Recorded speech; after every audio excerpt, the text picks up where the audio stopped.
All I need is a recorder, sit it right there, and you're good to go. I'm not connecting anything. Okay. That's fine. Almost all the way through.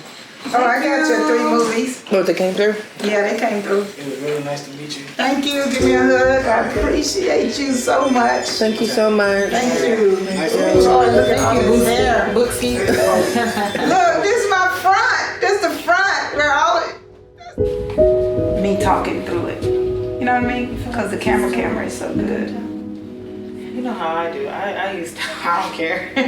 I'll shake it out and be like, still good. I know, right? But this was a dirty one. I pulled out the floor so that I would dirty one. Yeah, let me get on this side.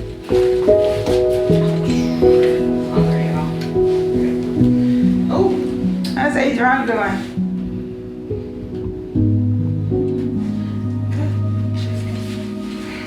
I've only seen her for about an hour.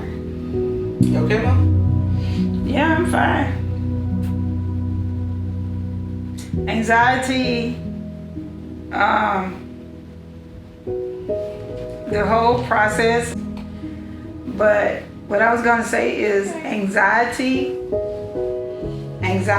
about anything that has to do with cancer almost is not the cancer itself, but it is everything you go through to fight the cancer.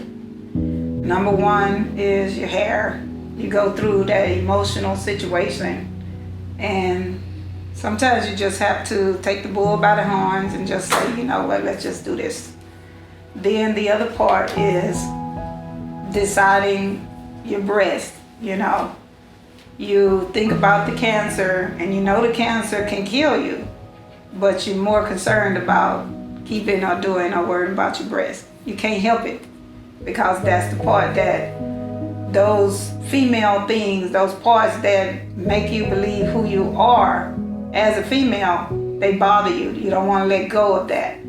So you have to decide which one is more important, getting rid of the cancer and just letting other stuff be collateral damage, which is your hair and your boobs or whatever you want to call them. And then the other part is just buckling down and fighting this and having a good, strong support network behind you or with you or in the trenches with you, because this is the trenches. I call it the trenches, and I'm going to refer to it as the trenches, because the trenches is where the pain is where the crying is where what I'm going to eat today, how I'm going to eat. Because even for the last 4.5 weeks, or even as soon as I got my diagnosis, all I've been thinking is, what am I going to eat?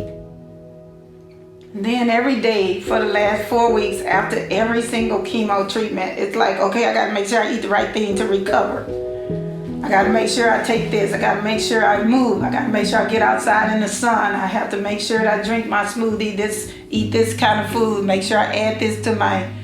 I got to make sure it was all between sleep, eat, and figure out what next to eat. That's all that's been on my mind.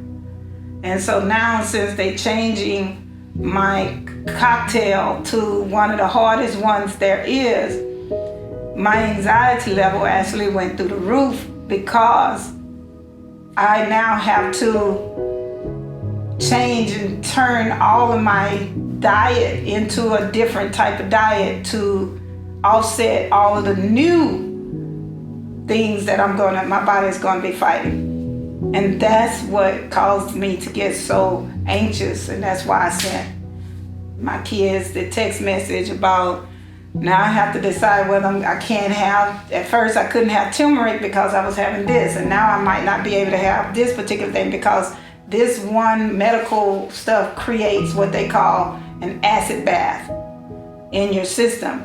So now I got to start eating everything that is not acidic.